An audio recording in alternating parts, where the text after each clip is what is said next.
తెలంగాణ రాష్ట్రంలో కాంగ్రెస్ పార్టీ అధికారంలోకి వచ్చిన తర్వాత 6 గ్యారంటీలు ఏమైనాయని చెప్పేసి ఒక్కొక్క నా కొడుకులు మాట్లాడతారు.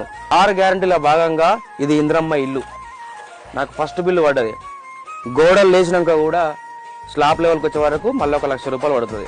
పేదవానికి కావాల్సింది ఇల్లు కదా, తినడానికి అన్నం, సన్నబియ్యం, రేషన్ కార్డు కూడా వచ్చింది కొత్తగా.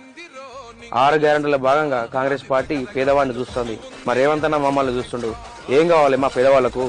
రేవంత్ అన్న వల్ల మాత్రమే సాధ్యమైంది. ఇది ఇంద్రమ్మ రాజ్యం.